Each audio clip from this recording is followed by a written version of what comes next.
Hello, my name is William Wexler, and I'm the director of the Rafik Hariri Center and Middle East Programs at the Atlantic Council. Thank you very much for joining us here today for what promises to be a very interesting conversation about a very important subject.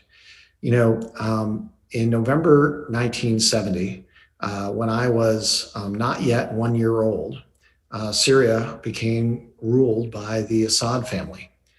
It has since been ruled by the Assad family for my entire lifetime, outlasting 9 American presidents, and managed to retain its iron grip while regional countries have gone through massive upheavals, culminating in new leadership, or at least the removal of old ones. But the Assad family remains. I can remember, as many I'm sure who are watching this can remember, when during the Obama administration, what seemed to be the most important subject for the international community to discuss was to plan effectively for the seeming inevitable departure of Assad in the wake of the Arab Spring. And yet the Assad family remains. Today's esteemed panel will reflect on these 50 years and both the Assad family and the Ba'athist Party's impact on Syria, the Syrian people, the wider region, the relationship with the United States and Europe, and what the future might hold for the family and the regime at large. Today's panel will be moderated by Al Arabia's UK Bureau Chief, Rima Maktabi. Thank you, Rima. She will be joined by 4 scholars. Dr. Joseph Bahout, who is the director of the Issam Fares Institute for Public Policy and International Affairs at the American University of Beirut. Dr. Rahaf Adogli, lecturer in the Middle East and North African Studies at Lancaster University. Dr. Steve Heidemann is Janet Wright Ketchum 1953 Chair in the Middle East Studies at Smith College. And Dr. Samir Altaki, non-resident fellow at the Middle East Institute. I'm really looking forward to this conversation that we're about to listen to. When you do have a chance, please go to our website, AtlanticCouncil.org, where we have short pieces that we've just published on this subject of this discussion. Please enjoy the next hour plus, and remember to submit your questions through the Zoom Q&A function. These kinds of discussions are most interesting when they are iterative. And so we're very much looking forward to your questions.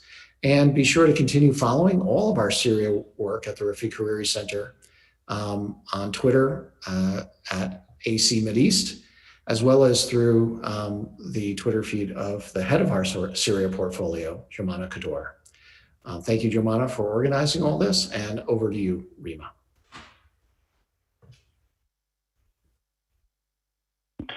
Thank you, William, and hello, everyone. I'm going to introduce first our panelists, just to give you a brief about who everyone is and their expertise in the field. Dr. Samir Taqi is a non-resident scholar at the Middle East Institute. Until very recently, Dr. Taqi was the general director and head of research for the Orient Research Center, a Dubai-based think tank focused on strategic studies in the Gulf and Middle East regions. Between 2005 and 2010, Dr. Taqi established and led the Orient Center for International Studies in Damascus. It's an organization affiliated that was affiliated with the Syrian Foreign Ministry. Also, previously, Dr. Taqi served as a member of the Syrian Parliament from 1994 to 1998.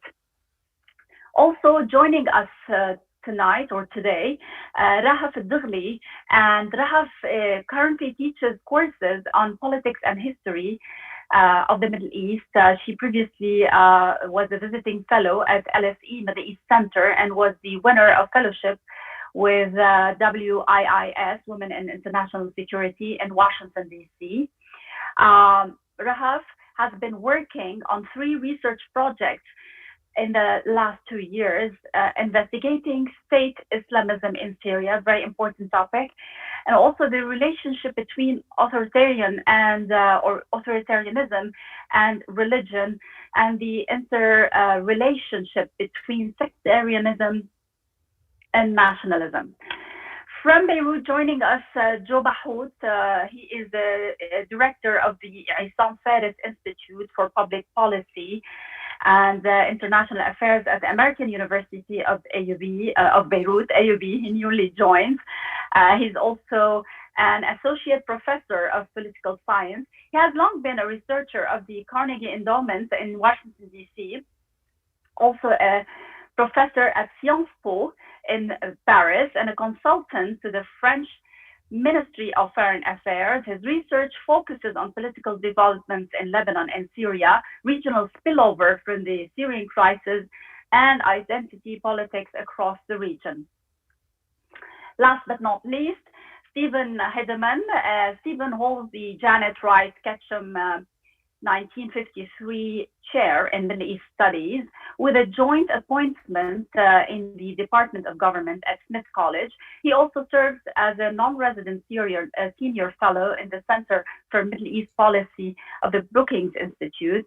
From 2007 till 2015, he held a number of leadership positions at the U.S. Institute of Peace in Washington, D.C., including Vice President of Applied Research on Conflict and Syria Advisor for the Middle East.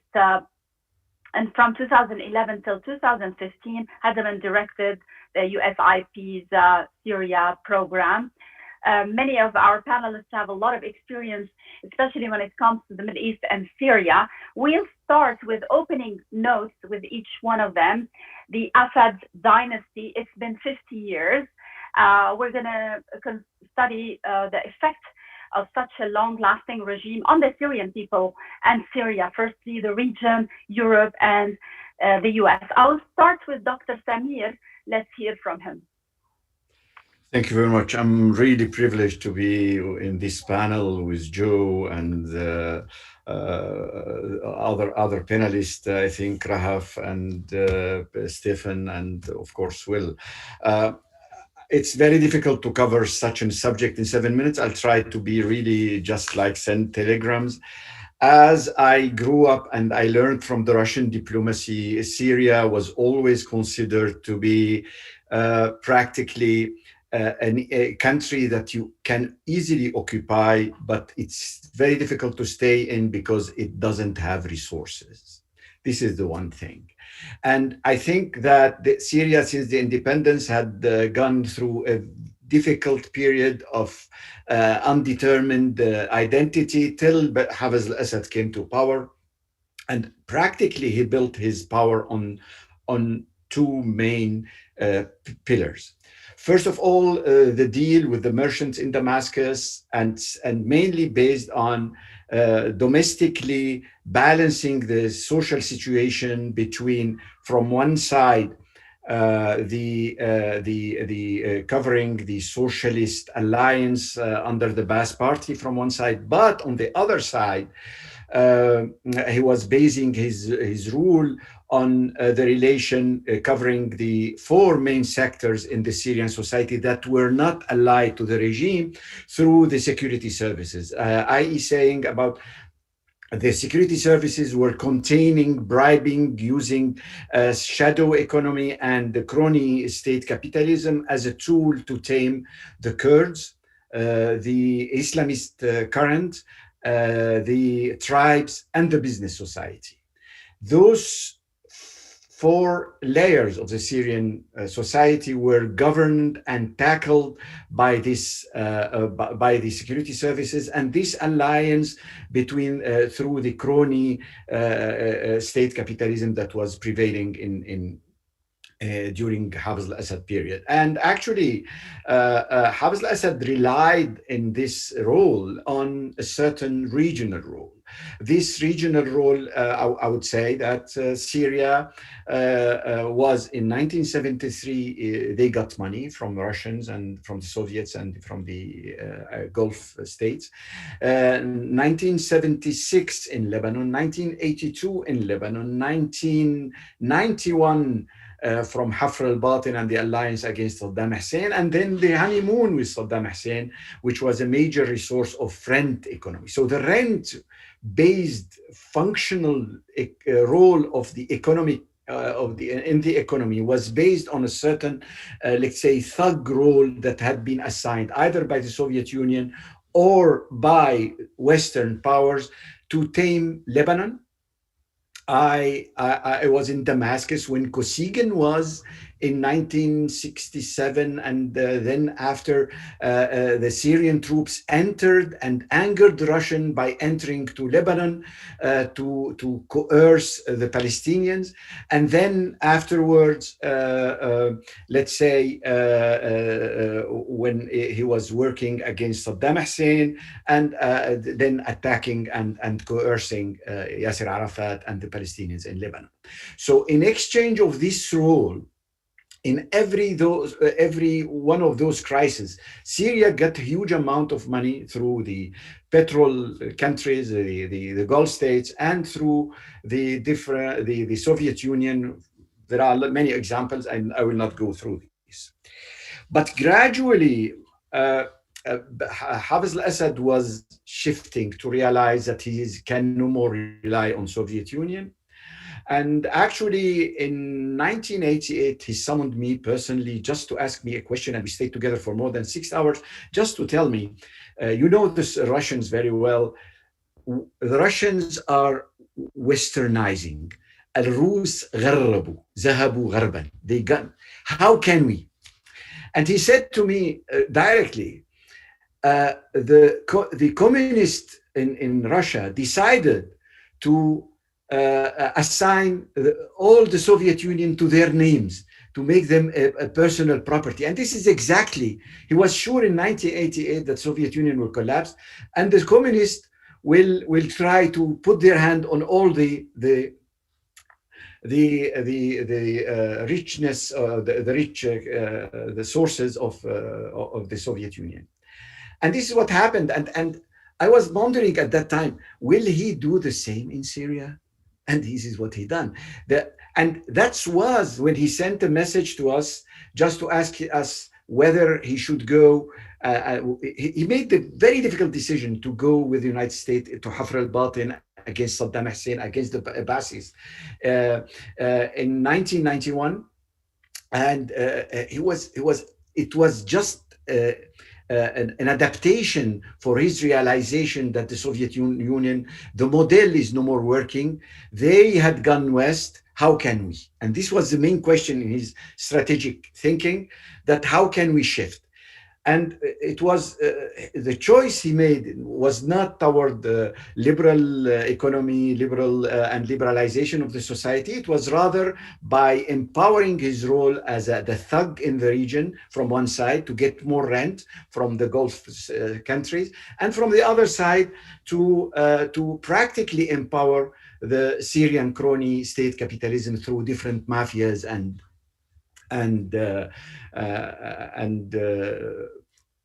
different layers. He tried to create his own crony state capitalism. So at a certain moment, he began to shift away from the Soviet Union till the collapse of the Soviet Union, and began to find his way. He entered in the peace process just to find some adaptational role where he can continue his role, his regional role as a thug. But still, he after he signed in 1974 the agreement with Mr. Kissinger, he was always trying to find a way to keep on having a low flame conflict with Israel out of his borders. Then Bashar al-Assad came. I'm sorry to be so short. We can develop this maybe in a book that we can write together. But at the end of the day, when Bashar came, he didn't rule.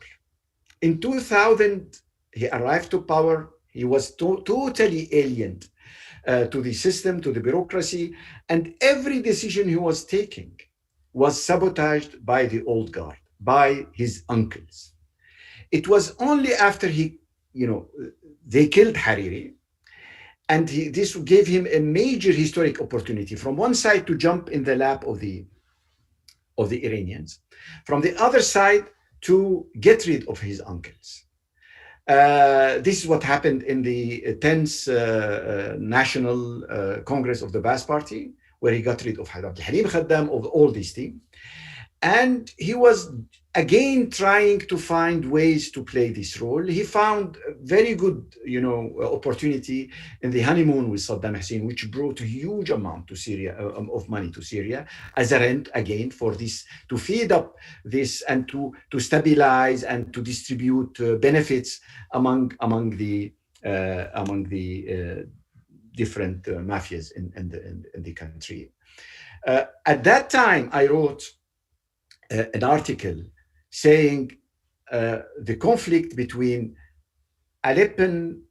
Turkish Aleppo and Iranian Damascus, where the Iranian business society was the Damascus business society was mainly living on the budget of the state and empowering the crony state capitalism, the economy of war, while the newly emerging, very much empowered business society in Aleppo was trying to assume to have the model of Turkey as an assumption.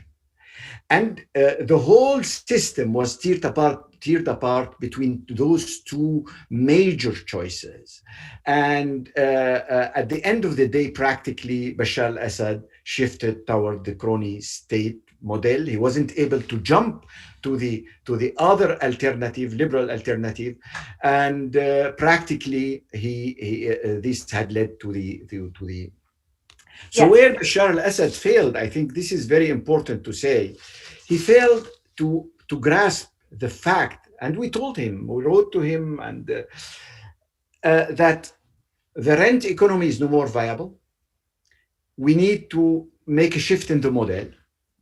Second, he failed in understanding the social dynamics that brought about millions of young people unemployed, and especially the Sunni rural pressure.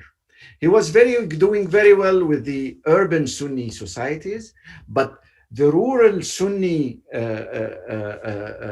societies were totally alienated and had no chances. So a lot of this, Dr. Taqi, we're going to just to explain where he failed. There are lots of factors where he failed, and he failed also. The last thing I would like to say, that he failed to understand how can he remodel his regime in a way that would be adaptable to such a change. Thank you very much. We're going to discuss failures and details more, and maybe successes and the differences between the father and the son. I'm going to move for an opening note also from Rahaf Dighli. We'll hear first from all of our panelists, and then we'll open up the floor for discussions. I'll remind you that you can post your questions on Q&A, and we're going to pass them on to the panelists. So Rahaf, the floor is yours. Many thanks, Rima, for introducing me, and great to be, and I'm honored to be on this panel with so many great speakers. Thanks, Dr. Samir Taqi, for this introduction as well. I think I'm gonna follow on some of the points that's already been mentioned. In the last few years, especially after the 2011, so many questions surrounding why Assad has survived not only the last 10 years or the mass protests that dominating the streets in 2011, but why he stayed in power for the last 5 decades. And so many scholars have interpreted this kind of survival of authoritarianism for the entrenched patronage system that the regime has built, the crony system, as Dr. Samir mentioned, the failure of liberalizing economy, but many have missed that the legacy of Pathism, or the type of national ideology that has been propagated for the last 5 decades. And I'm gonna kind of talk a little bit about the type or the character of this national ideology.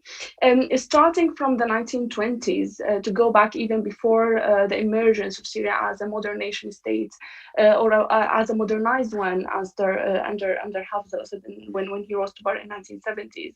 The type of the national ideology that was being propagated by the founders of the Ba'athist ideology, like Michel Aflaq, Zaki al-Arsuzi, it was more or less having a very emotive and emotional character that weakens the civic ties or the state-citizen relationship based on rights and responsibilities.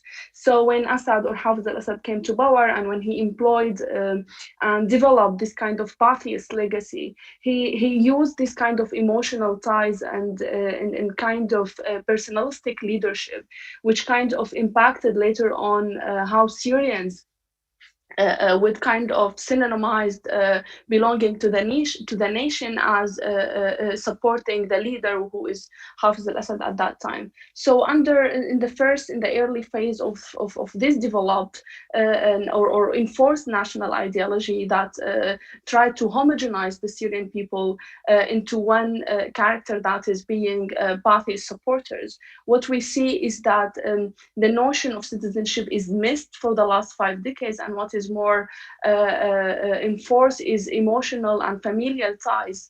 And this has been exhibited and manifested in so many examples, like the national discourse, the political speeches, the constitution, which kind of this national membership or the social contract built between the state and citizens become more about sacrificial heroism, being able to kill and fight, this kind of an imaginary enemy, and then starting in the first, especially in the first 20 years, when Hafez al-Assad tried to consolidate his authority by confronting the Muslim Brotherhood, and later on also then co-opting Sunni institutions.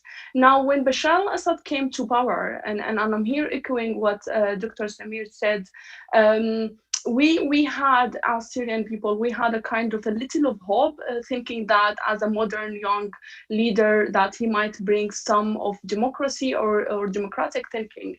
And actually this was, he a little bit was, especially in his first speech, we noticed that for the first time in modern Syrian history since 1970s, we were being introduced to notions of citizenship, civic engagement, as he said in his first speech, that he wants people to have political participation. He promised of عملية التطوير والتحديث, modernizing and developing Syria, and we had a little of hope about this. And then and for the first time we see that the state-citizens relationship is starting to be built on civic notion, and rather than primordial, involuntarily and enforced national membership.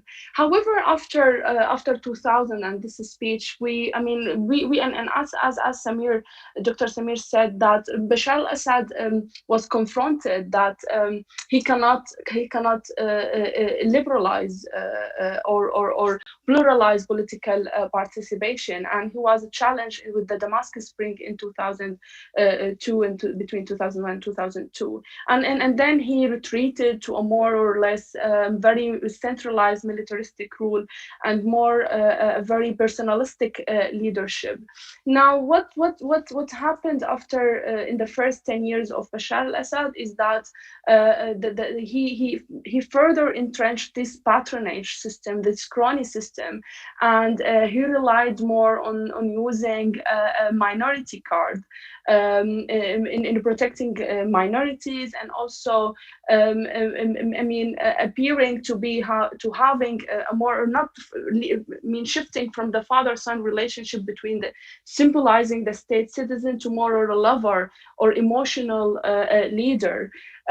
What happened after the 2011, we could notice that the regime was very comfortable with using force, and we see parallels of this phase in beginning in the first 3 years of the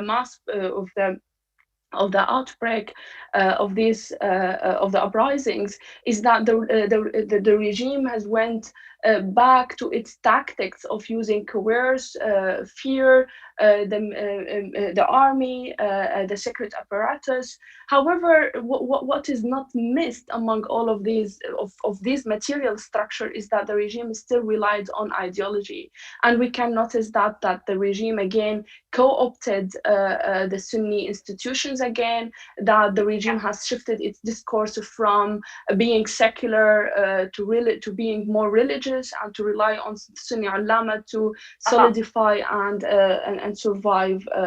So what I want to in 1 minute maybe to say is that the type of the authoritarian regime that we have lived under in the last 5 decades has not only relied on force, military, or even regional actors, or even using instrumentalizing sectarianism, but actually deployed a very entrenched national ideology that blurred and sometimes impacted Syrians' political judgments of this regime. Thank you. I have a lot to comment on, especially the change in sectarianism. The Ba'ath regime was so keen on being the secular face of Syria, and then the uprising came, and it struck me when I went to Syria all the changes. Sectarianism seemed at first glance that it's a newcomer to Syria in certain areas, rather than entrenched in the system, like in Lebanon, for example. We're going to talk more about that. I'm going to move the floor to Joe Bahoud, to hear from him. The word is yours, Joe. Thank you. Yeah, thank you, Rima, and thank you to the Atlantic Council and Jumana and Steve. I just learned that he was behind this idea. Thank you for organizing this, and thank you for having us. I'm happy to be with very dear colleagues. I'll try to be not very long, but also the subject is, in fact, as several of you have said, is really endless, because there are so many aspects to analyze in such an authoritarian regime that now is closing its 50th year. Also an authoritarian regime that is a family regime, and this is maybe the peculiarity of this regime compared to other authoritarian regimes like the Egyptian or others in the region. I would say on that note that also, probably, if I'm not wrong, at least until lately, today the Syrian dynasty, the Syrian authoritarian dictatorship regime is probably the longest serving authoritarian regime on the face of the planet, and at least in the Arab part of the world. So this is really a record, and it needs a lot of analysis. I'll try to be really quick and give some bullet points. The first one is that I guess, or I think that partly what explains the longevity of this regime and its extraordinary survivability is the conditions of its installment. I mean, the context within which it came to power. We often tend to forget, because now time has passed, that the Assad regime, the corrective movement of Hafiz Assad, came to close a very long period of really unbearable, for the Syrians at least, political instability.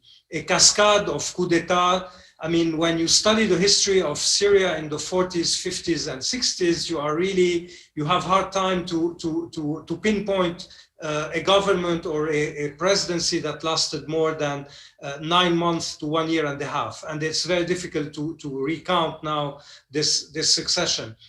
Assad came to halt this, and I think that in a way he offered, quote unquote, a long stability to the Syrian society and to the Syrian regime and to the Syrian people who needed it badly then. The second condition or context or point of context, and we also often tend to forget it, is that the Assad regime, the coup d'etat of November 70, the corrective movement or the mouvement rectificatif or al-Haraka Tashihiya, came also to relatively, and I'm really underlining here, relatively liberalize the Syrian society after 2 coups d'etats of the Ba'ath Party, 1963 and 66, that were very radically ideological. So the Assad regime, in a way, put in place a certain infitah, and it called it this way, at least after 73. And this was also a way, and Samir has said it in a way, it was a way of answering or dialoguing or caressing part of the Syrian society's tendency, at least the bourgeois liberal urban Sunni spectrum of merchants and etc. It provided them with a certain breathing space, and this helped the regime to overcome certain of its obstacles. The second point I would make is that all this was due largely, I know that political scientists, and I'm one of them, we often minimize or despise or tend to neglect the personal characteristics of rulers. We tend to think in structural, systemic terms. But I think that all this was really allowed by, also we have to admit, the very outstanding political genius of a Machiavellian person who was Hafiz al-Assad. His ability to play on several contradictions brilliantly, and to also seize every opportunity that pass in front of him. The first contradiction he played on, and Samir said it in a way, is the contradiction of the Syrian society. The Syrian society is a very heterogeneous society. It's not at all the Egyptian one or the Algerian one, no, not the Algerian one, but other ones. It's a mosaic of ethnic components, of religious components, of linguistic components. Syria has been carved out very, let's say, painfully after the end of the Ottoman Empire. It was torn up also by the French mandate. Assad knew how to play brilliantly on the contradictions of the social body of Syria. At the same time, unifying it, as Rahaf just said, behind a kind of hollow ideological nationalistic discourse, but also on playing on the fear of the various components of society, each one towards the other, in order to, in a way, blackmail society and build this kind of Leviathan, if you want to take the Hobbesian metaphor. He built really the social contract on the factor of fear and the guarantee of security, of physical security, of course, not for the people who died in the dungeons of the regime, but at least for those who wanted to only prosper and live and not to do politics. The second enormous contradiction he played upon, and here really brilliantly, and it was saluted by all the analysts of cold politics like Kissinger and others, is the set of regional contradictions and the regional conundrum. I think that Assad was like an equilibrist, a kind of someone who is walking on a very thin thread, and really the equilibrium that he had was always given by the regional turmoil, the regional volatility, and every time this regional turmoil and volatility gave him politically dead or sometimes physically dead, he used to completely instrumentalize it in order to rebalance his position and go on. The examples are numerous. And here I think that we like it or not, and I don't like it personally, but the son was not very much far from the father in that, maybe with less brilliancy. Think when you compare, for example, 82, when the Syrian regime was completely defeated by Israel after the invasion of Lebanon. Assad was surrounded by an Islamist revolt, the Muslim Brothers. Assad was betrayed by his brother, Rifat al-Assad. Assad was physically ill. He had a heart attack, he was dying. 3 years later, Assad completely shifts the situation, comes back to Lebanon, becomes again the most important regional player in the Levant, and negotiates the end of the war in Lebanon. In 2005, Bashar al-Assad assassinates Rafiq al-Hariri. He is ousted from Lebanon. Regime change is probably looming above the Damascus and the Syrian regime. In 2-3 years of that, playing on the war of July 2006, playing on the contradictions of the Western community, playing on the counter-revolutionary tendency and reflex of the Arab community, he rebalances his situation in Lebanon. He is received in France in 2008, and he is still in power today after 10 years of revolution. So this kind of ability to play on contradictions is, I think, outstanding in this regime.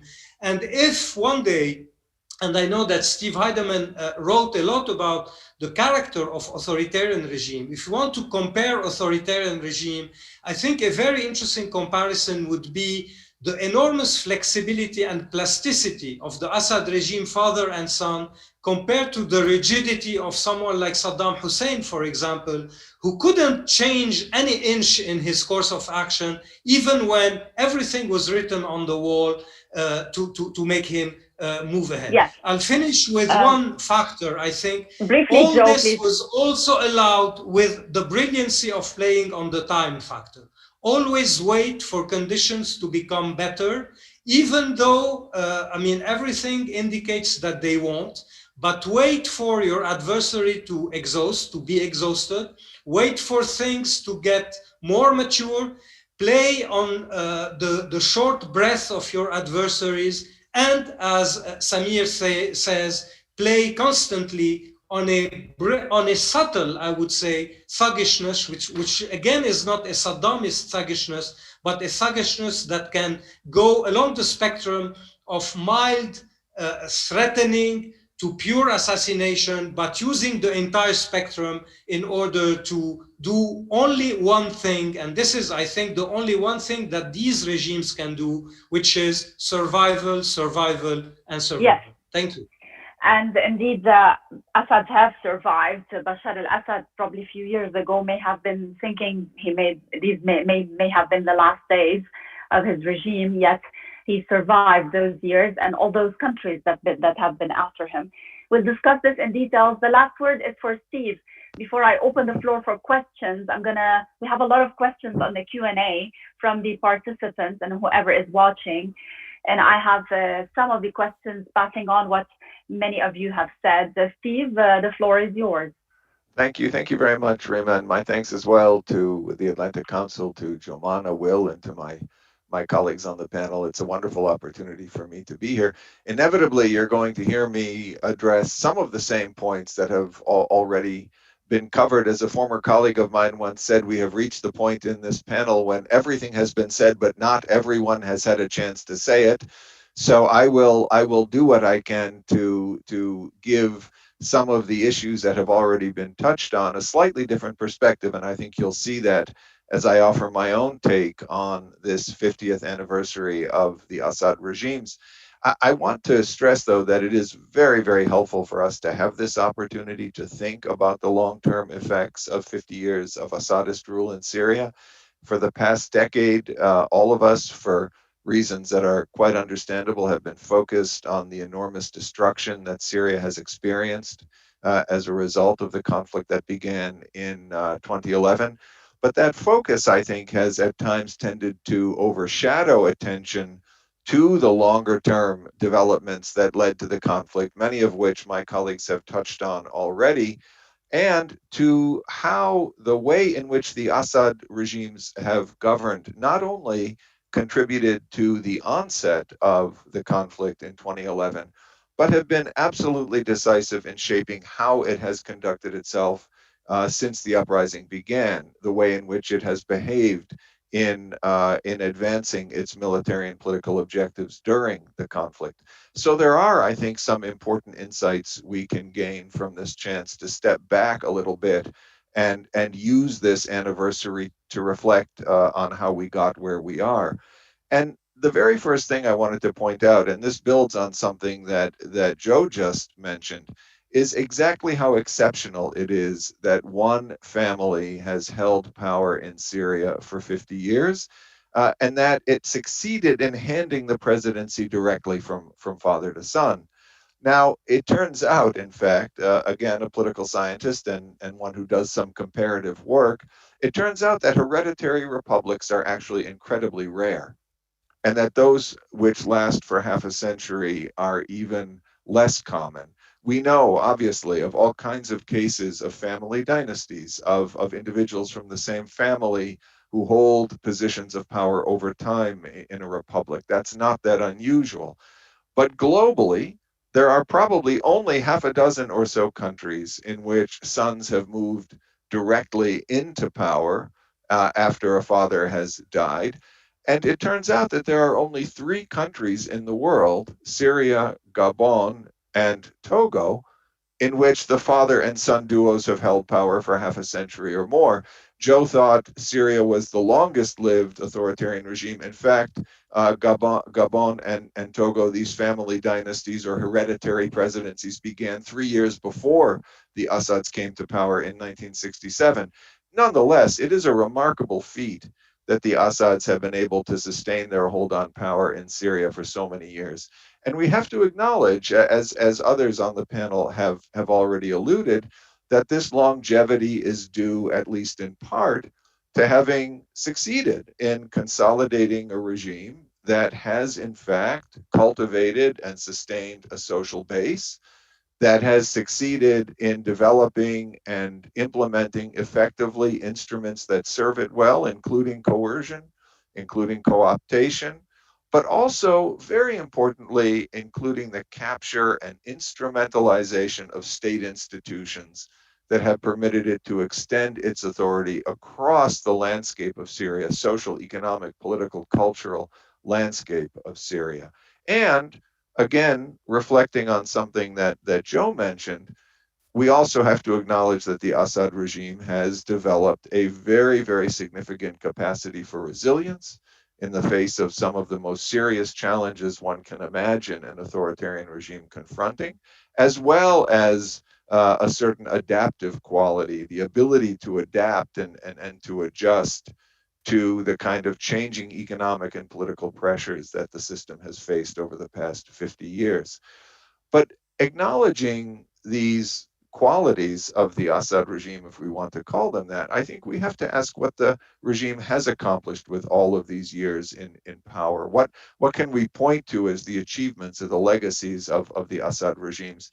And here I'm going to differ, I think, quite a bit from the assessment of some of my colleagues on the panel. I think if we can define the uprising in 2011 essentially as a referendum on the Assad regime, as a moment when, in fact, millions of Syrians withdrew their legitimacy from the regime, one of the consequences, I think, of that is to force us to rethink some conventional narratives that often shape our understanding of Syria under the Assad since 1970. One big part of that narrative, and we've heard a bit of it in today's panel, characterizes Hafiz al-Assad as a shrewd and calculating leader, a man who brought stability to Syria after decades of political turmoil, and who succeeded in elevating Syria into a major regional actor. And I think it's time for us to revisit pretty much every aspect of that narrative. In fact, I don't think I'm being unfair to say that when Bashar inherited the presidency in the summer of 2000, he took over what had, in fact, become something of a stagnant backwater of a country that was increasingly marginal in regional affairs. It is true that Syria under Hafiz experienced stability at the level of leadership after decades of turmoil, but in fact, at almost every other level, Syria's experience was one of near constant crises, economic, military, strategic, political, and we should not overlook the contradiction between the stability at the level of leadership and the degree of turmoil that persisted under Hafiz in so many different respects. Bashar also inherited a foreign policy landscape that his father, despite his reputation as being a shrewd strategic thinker, had done remarkably little with to advance Syrian interests, despite his military intervention in Lebanon, despite his regional ties with Iran and Hezbollah, despite his episodes of engagement with the West. Hafiz handed to Bashar a portfolio of foreign policy problems, regional challenges that didn't differ very much from the one he had been wrestling with for several decades of his tenure as president. On the economic front, the year Bashar became president, Syria's GDP had finally recovered to the level of 1983, 17 years earlier. Institutionally, Bashar took over a state with a dysfunctional bureaucracy, served very well as an instrument of patrimonialism, but very poorly in every other respect. He took over inefficient public sector industries, a degraded health and education sector, and massive, massive levels of unemployment, especially among youth. So we need to think far more critically, I would argue, about Syria under Hafiz than is often the case. And I would also say that the conventional narrative is no less suspect when it comes to Bashar.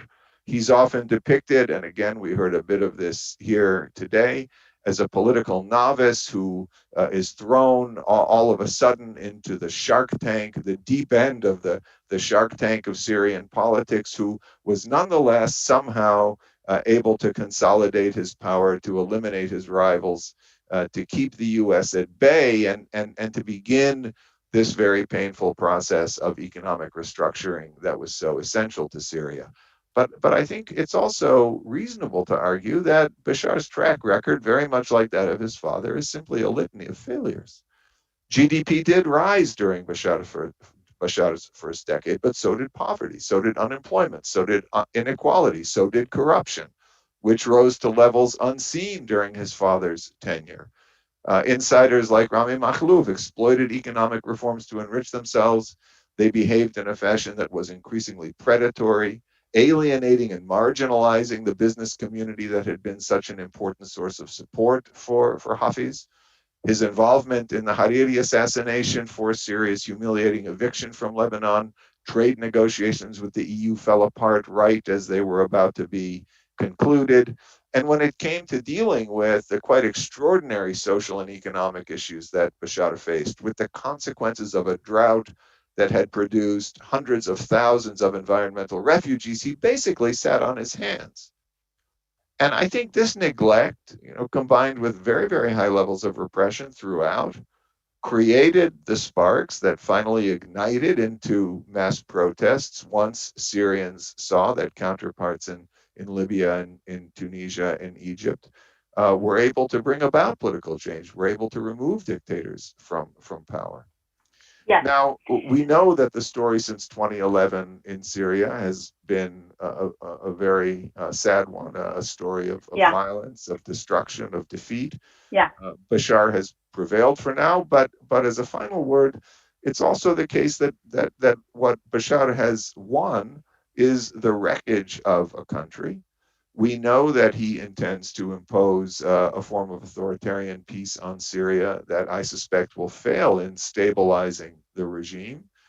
And there are still sufficient obstacles in his path that I think we can't rule out the possibility that he will find his grip on power to be quite tenuous for the foreseeable future. Yes. So we have this opportunity, I think, to revisit some of these narratives in a productive way. And I look forward to the chance to do that in our discussion.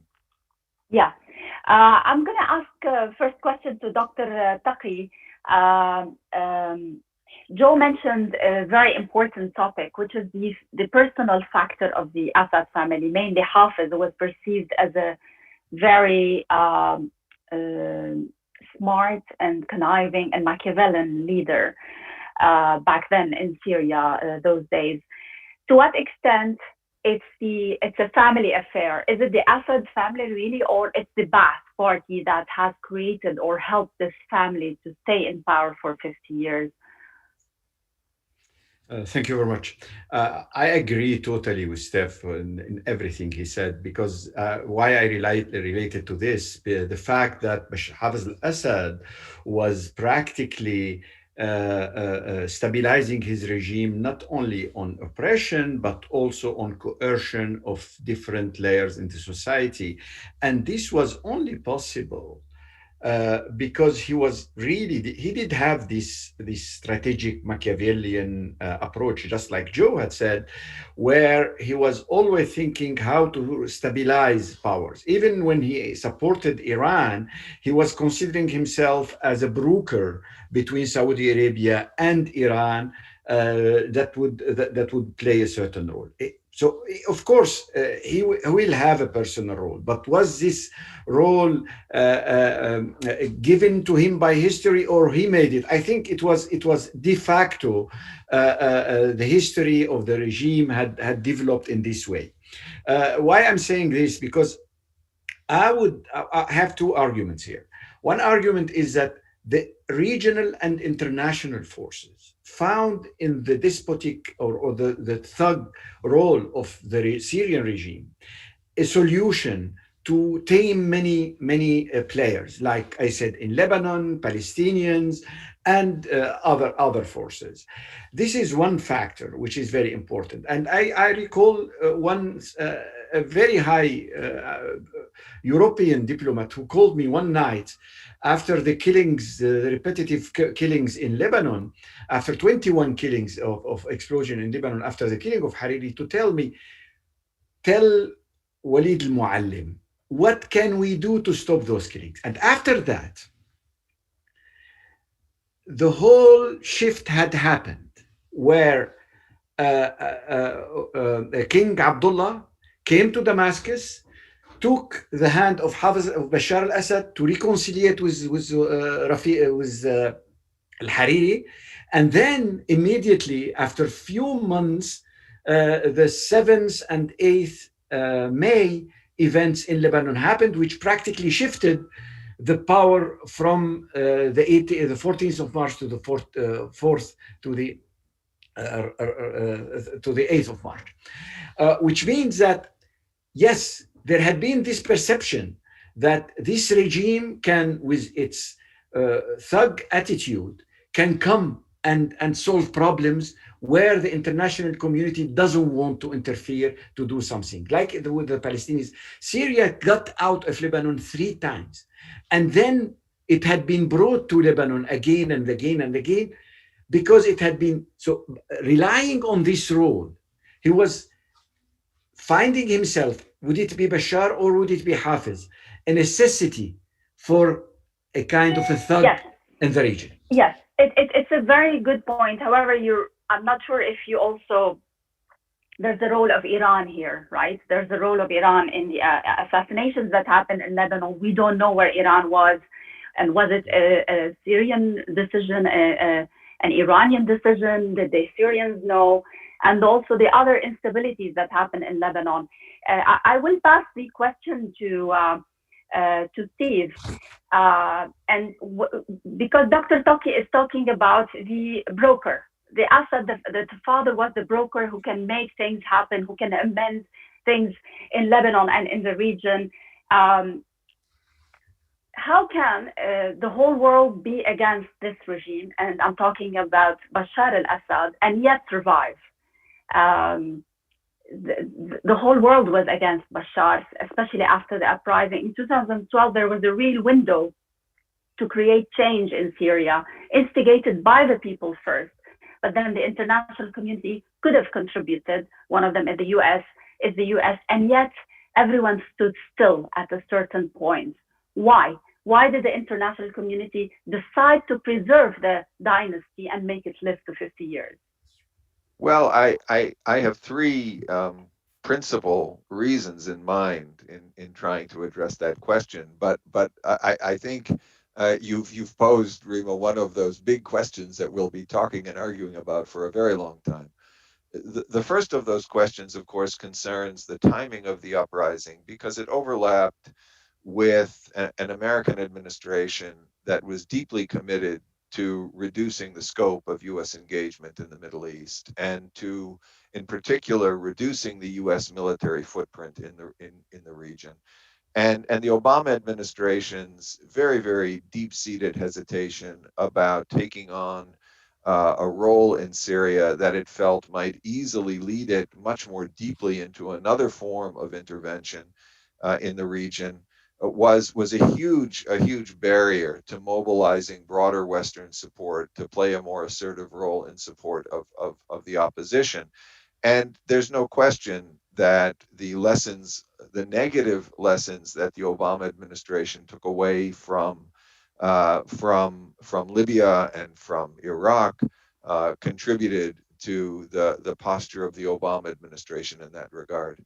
The second significant, I think, factor in explaining the survival of the Assad regime is asymmetry in the intensity and scope of assistance provided by the key allies of the regime relative to the supporters of the opposition. We had Iran and Russia in particular, which made very clear that they were prepared to invest quite significantly in the preservation of the Assad regime, although they often tended to tell us in the West, in Washington, that their real commitment was to the preservation of the Assad state to avoid, or to the Syrian state rather, to avoid the collapse of yet another country in the region into internal instability and turmoil. But there's no question that that asymmetry was crucial. And then the third factor, just very, very briefly, was the success, the very cynical, very dark success of the Assad regime in transforming the conflict into precisely the one that it wanted to fight, which was a conflict between a regime that conveyed itself as a secular defender of minorities and an opposition that it defined as terrorist and jihadist. And so those three factors together, I think, tell us a great deal. Yeah, and whoever covered the Syrian war at the beginning, 2012, towards the end of 2012, 13, knew that the Islamism and the extremism that was portrayed by the regime wasn't really existing on the ground the way it was portrayed. Rahaf, you mentioned the national ideology. And I'm just wondering how much did this ideology collapse after 2011? And because you could sense, right? You can go to the Sunni areas and you can hear the sectarian talk, and then the diverse society that Joe spoke about in Syria has surfaced, and it's not anymore everyone homogenized like you mentioned. So once the national ideology collapsed, why didn't the regime collapse immediately? How was the regime able to overcome this, and what other tools did they use? Thank you very much, Rima, for this question. Actually, this brings us to what the other speakers has talked about, the survival of authoritarianism, that very much, I mean, based on the flexibility or the level of the flexibility of the regime. So the survival of Assad dynasty has not only relied on force or coercion, but also on changing its discourse. So this national ideology after 2011 has become more fluid in terms of its audience, or how the regime has started to use certain national discourse to appease its audience. So pretty much similar to what Hafez al-Assad used in 1970s when he co-opted other Sunni institutions, but at the same time maintained secular ideology, the official secular ideology in the constitutions or in the official discourse, but he again co-opted and instrumentalized Sunni institutions. What we see after 2011, that despite that there has been mass protest against the Ba'athist rule, but the regime has been very much strong in its in how it's that it has changed its discourse and shifted from secularism to more towards Islamism. So sometimes you see the regime is using that they are protecting using the minority cards, that they are that the regime is protecting these minorities, whether they are Christians or other minorities in Syria. But at the same time, we see more of departing secularism towards conflating with the Sunni institutions.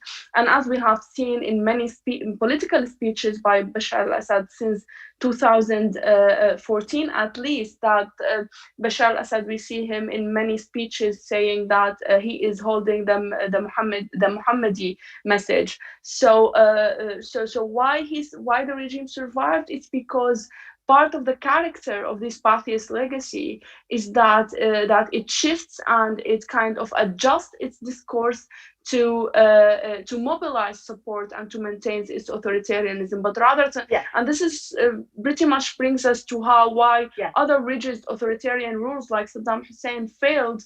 But if we had this comparative approach, we see that the Ba'athists were capable of adjusting, shifting, and changing its character. I'm going to move on to Joe. In the 80s, Hama happened, and there was Hafez al-Assad. And then in 2011, the uprising happened. I can't compare 10 years of uprising and massacres and all that's happened in Syria to a few days or maybe weeks in Hama, but somehow there's a correlation at least it was there at the beginning of the uprising. Hafiz versus Bashar, many people used to think that if Hafiz was alive, he wouldn't have allowed things to go that way. You talked a lot about the personality of Hafiz al-Assad. To what extent Bashar is able to survive all of this? It's been 10 years, and how resilient is he? Or is it about Russia and Iran again? Yeah. Of course, it is about Russia and Iran. It is about regional politics, and it is about also the state of Syrian society. Just quickly, a comparison between the Hama events and the last 10 years of uprising and then the war in Syria. Some of the question is answered by your question. In fact, first of all, Hama was a 2-3 weeks bloodshed, a terrible bloodshed, whereby probably what Bashar al-Assad has tried to do in Daraa in the first 2-3 weeks was exactly the same as Hama, meaning to kill the revolution in the wound. But in fact, it didn't happen. Now, some people would say, and I've had this discussion with former people from the regime who defected, that what would have Hafiz al-Assad do? A lot of people would think intuitively that he would have probably replicated Hama.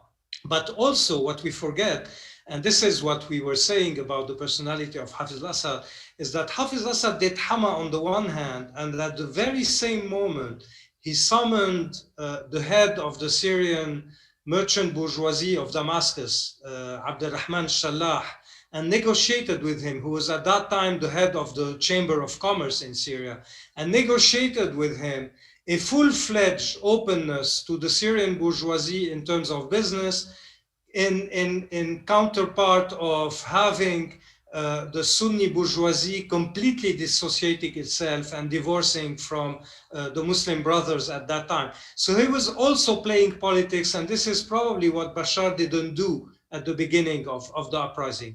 Now, of course, the world has also changed, Rima. I think that if in Hama's time, we had social media, we had you, people like you, we had, satellite TVs, we had greater awareness of the Syrian also society, probably things wouldn't have happened that way. Yeah. It's always very difficult to do this kind of comparison, and it's always very difficult also when we do these comparisons to avoid falling in the pitfall of only comparing personalities and forgetting about structures. But I think that, as Steve said, and I completely agree, that maybe the tone that we maybe gave the impression that it was a panegyrical tone of the Assad dynasty cannot make us forget, the many dramas and the many catastrophes this regime, father and son, has left for Syria and the Arab world.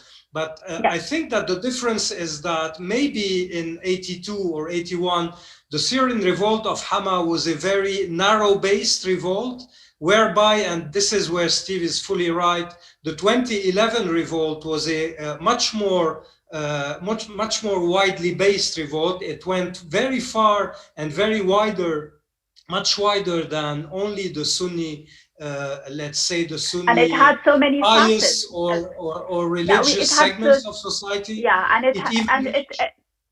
it had many even facets reached, also. I'm sorry, the Syrian commercial bourgeoisie, as Steve said, that was antagonized by the Syrian regime because of the monopolistic aspect of its economic and business behavior, Rami Makhlouf and the like. So the conditions were very different. And also we have to add that the state of the Arab region was different.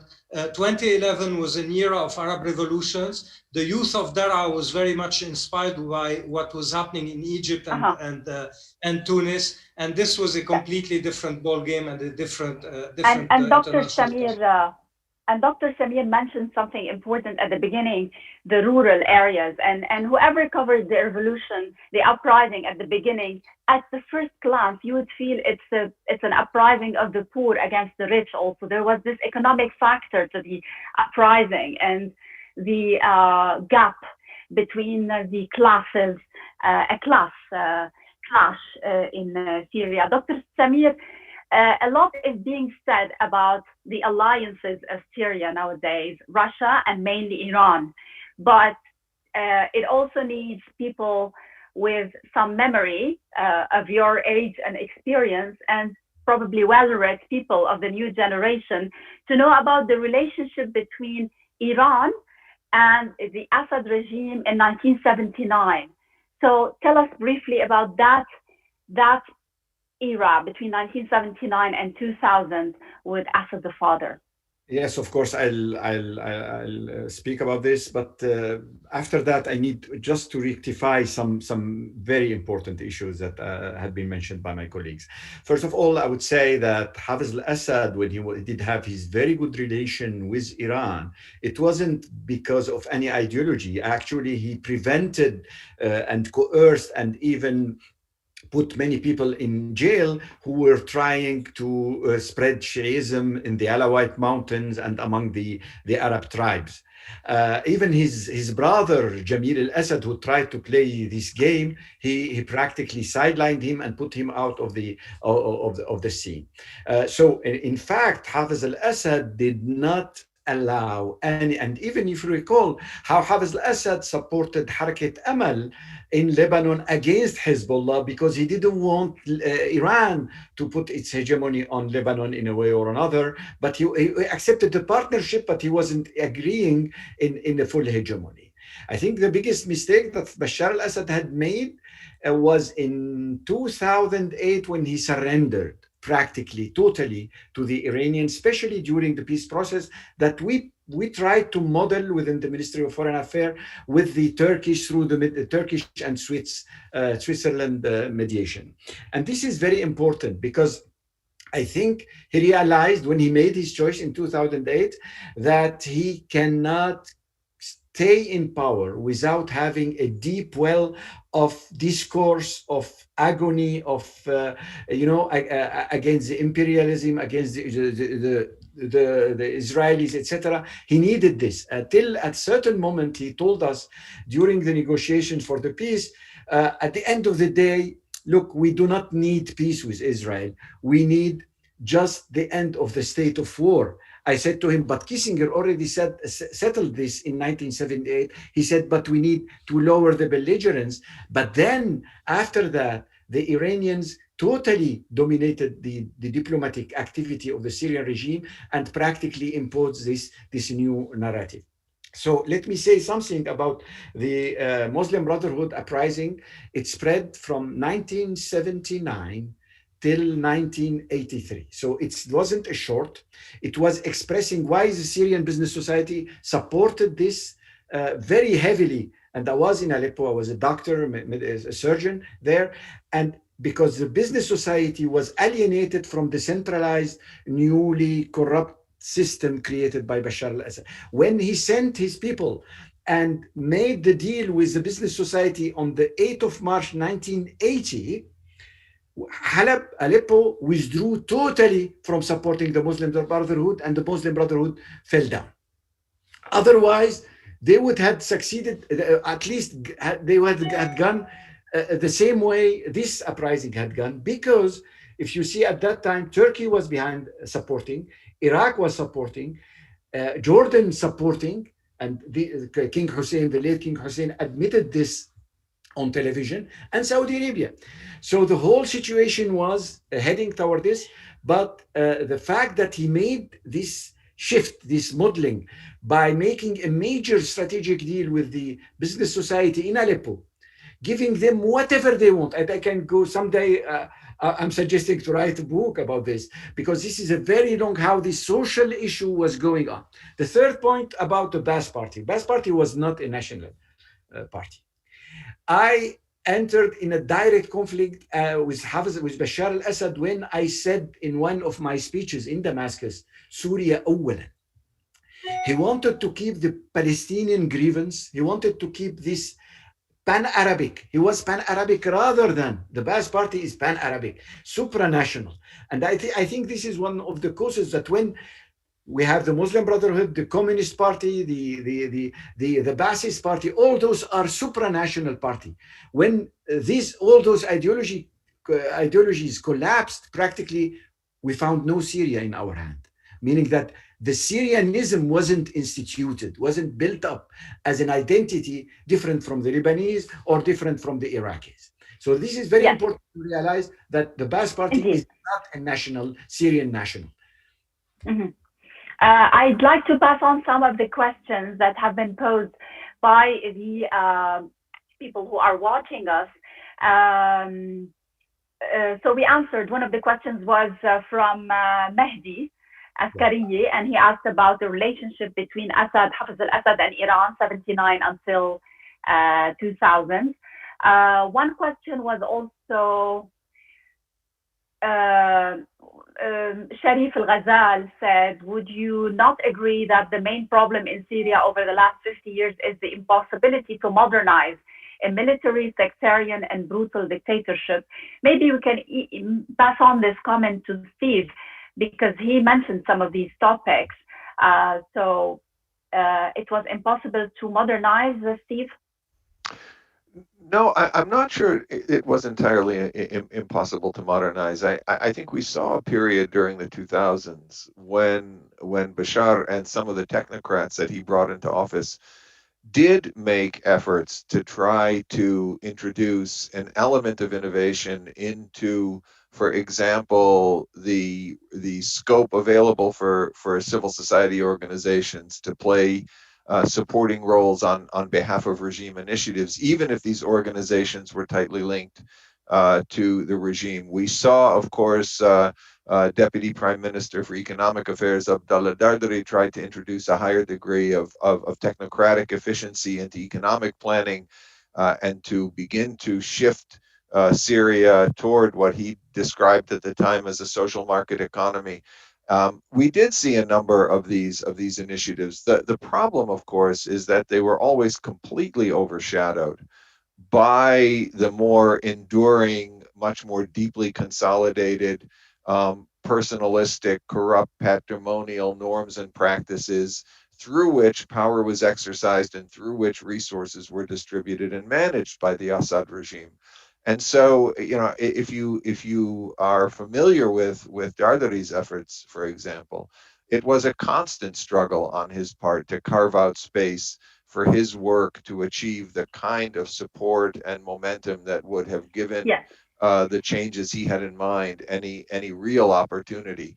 But there was absolutely some efforts to try to transform the model of authoritarian governance of the Assad regime in ways that might have eased some of the burdens that the Syrian people were facing. But they were constantly being undermined, constantly being threatened. I think Rahaf mentioned some of this when she mentioned the first speech of Bashar al-Assad, which was promising, not only to the Syrians, but also to the whole regime. And it was heavily studied in political science when we thought Syria is shifting. Rahaf, the question is yours, and it's coming from Hamad al-Khattab. And I think it's interesting considering what Joe, Steve, and Dr. Samir are saying. So Muhammad al-Khattab is asking, what is the role of Ba'ath Party at the moment?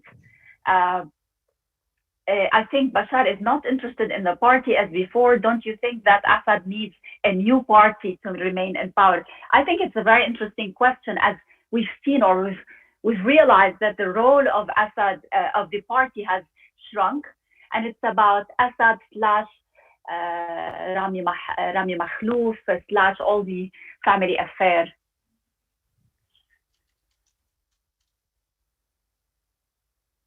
You are muted, Rahaf. Rahaf, you need to unmute. Yeah, okay. Thank you very much for this question. And I think I do second what you have just said about the minimal role of the party. And I don't even think like the role of the party for the first 20 or 30 years of Assad's dynasty maybe played role in indoctrinating and homogenizing the Syrian people, especially with the early stages of mean, the new generation or at schools and high schools, where Ba'athist institutions played a role in indoctrinating and mobilizing support for the leadership. But nowadays, especially after the 2011, I think, especially Bashar al-Assad relied less on the party and more on ideology and on the national discourse, shifting and changing and being flexible about how to mobilize support by using different characteristics and different factors and ideological factors, not only the militaristic support or Iranian support or the Russian support. Now, does he need another party? I think he is not really relying on the Ba'athist party, but and this is evident in the 2012 constitutions where he changed the article about the Ba'ath party is the leading or the only leading party. But what he is relying on is a more entrenched national ideology. And I do echo what Samir said about having a supranational ideology, which also kind of problematize and complicates things about transcending to democracy when you have this kind of incongruence between the state identity and the state's boundaries. Yes. I'm going to ask I have 4 minutes, and I'm going to ask one unified question. If you can briefly all comment on it. I will start with Joe.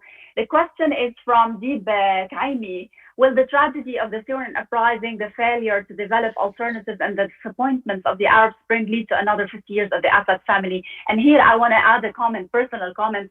My cousin has nothing to do with politics. She's a teacher. She asked me, oh my God, it's been already 50 years for the Assad family? I said, yes. And she said, does Bashar have a son? And I said, I assume he does. So I think that's the same question of how long will this regime last? Will it survive all of this? Joe, the word is yours, and it's going to be a unified question to everyone else. Joe? I would hate to answer this question and say that, I mean, chances that the regime is going to survive are quite high today. 50 years is too much, and yes, definitely Bashar al-Assad has a son whose name is Hafiz, of course.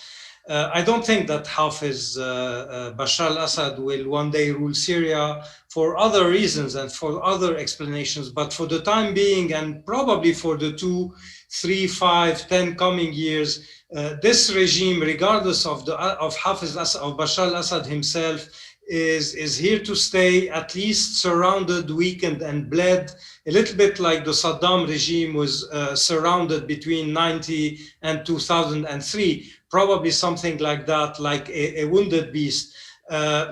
Also, I would say, and this is another way of answering the question, 2021 is a very crucial year for this regime and for Bashar al-Assad himself.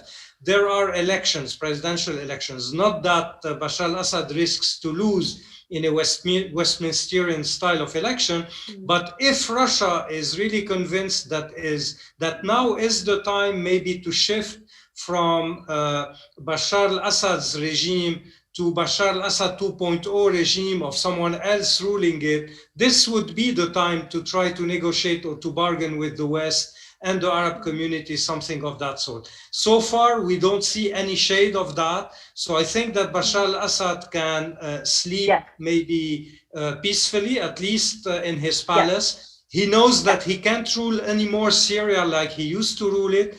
Large parts of Syria will escape his rule, but I think that his crony networks, his thuggish ways, and etc., will still assure that he stays in Syria and in Damascus for at least some time to come, unfortunately.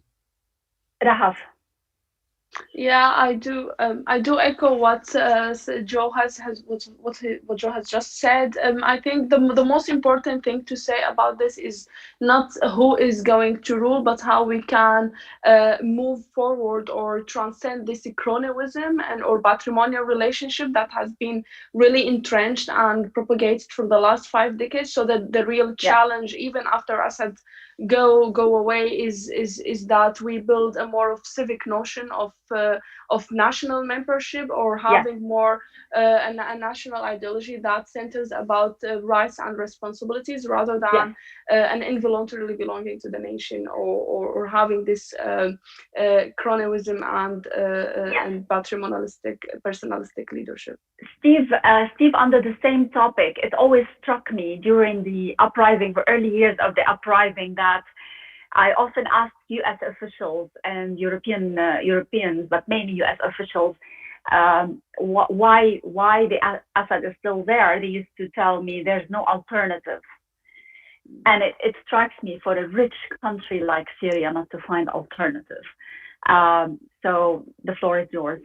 Well, I think the absence of an alternative is the intentional product of how the Assad regime has governed. It's systematically suppressed any possibility for a meaningful alternative to emerge. And I think that does have implications for the question about the longevity of the regime. Joe and Rahaf are absolutely right. There are always developments that could disrupt the plans of the Assad family to continue to govern in Syria. But I think we have to recognize that for the time being, at least, the possibilities that there will be a change in the personality at the top of the Assad regime is really very small. It is the case that in 2028, Bashar al-Assad will bump up against the term limits that were introduced into the constitution in the reforms of 2012. If we take that at all seriously, my expectation is that this is the moment at which in which the Assad family will make an attempt to continue the family's position as rulers of Syria. Hafiz Bashar al-Assad is absolutely being groomed for the presidency. There's no doubt about that whatsoever. He's now 19 years old, I believe. He is beginning to be the subject of a modest cult of personality of his own. He is appearing in public in ways that signal very clearly the regime's intent to establish him as a successor. And so, barring one of these unforeseen developments, barring the escalation of economic, social challenges to the regime that could shake its grip on power, I think that we can absolutely not rule out the possibility that at some point toward the end of this decade, we will see the next generation of Assads in the presidency. I'll pass on the last word to Dr. Samir, and briefly, please. Dr. Samir, you need to unmute. I'll try my best, but I'll be very as brief as I can. Some other people in Syria are muted, but now you have the chance to unmute. Thanks, God. Yeah, thank you. Actually, I think there are some important structural changes that happened that made me a bit more optimistic than Steph. First of all, Syria, the role of Syria is no more doable in the region. So the rent is no more coming. And the rent in the whole region, which is the basis, this is what I emphasized for the whole introduction I made, that the rent was the basis. The role in the region was the basis of the stability of the regime. And the rent is no more available. Even Saudi Arabia, even whoever will come, this is no more available. So how would it redefine itself? Now we have 70% of the Syrian economy out of the hegemony of the Syrian regime, which is in the Euphrates and in Aleppo region and Idlib. About 70% of the Syrian economy is there. How would they survive? You know, they will cultivate some tomato in the mountains or do something. This won't do anything. The third factor, I think, is that the region now is entering in a period of peace with Israel, which was the main raison d'être for many of those fanatic discourses that were behind the dictatorship. A dictator needs a discourse. It's not only about guns and prisons. And this discourse is being buried by the peace process, by the normalization, by the polarization, repolarization of the region. So I think there are many factors. And the mainly I'll say it is, the alternative now would be Bashar al-Assad in Damascus. And what's being now cooked is about making 4 different presidents for Syria. one for Idlib, one for the Kurdish area. Something is going in Amman regarding Daraa and Suwaida and Damascus. And then maybe those 4 presidents will come and convene together and reinvent a new Syria, which is a despotic new Syria, just like in Bosnia-Herzegovina. This is going on as a program. This is what behind the declaration of the highest commission of elections by Nasr al-Hariri, which is a kind of a revival of the Sochi program.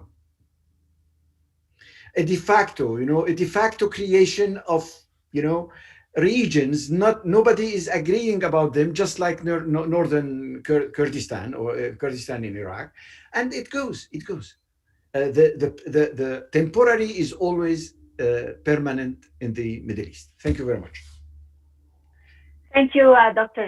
Samir. The concept of rental economy and the rental role of Syria was very interesting topic that you posed at the beginning of the panel. And also, I didn't want to digress into the peace with Israel because a lot is happening now in the Middle East.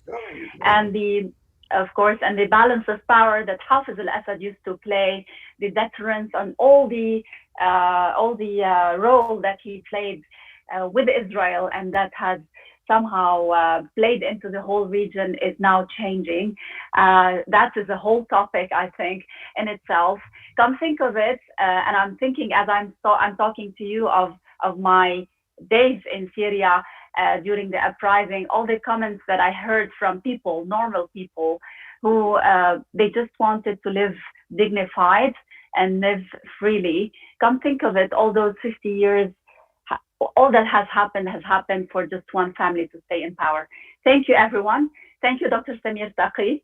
Thank you, Joe Bahoud, and also Rahaf al-Daghli and Stephen Heidemann. Thank you so much. Also, big thank you to Atlantic Council and the whole team for doing this panel. William, also, big thank you for the opening remarks. Also, you can go to the website of the Atlantic Council and read all the articles on the 50 years of the Assad dynasty. Thank you, everyone, and goodbye. Thank you. For the Atlantic Council, thank you very much. Thank you, Jeff.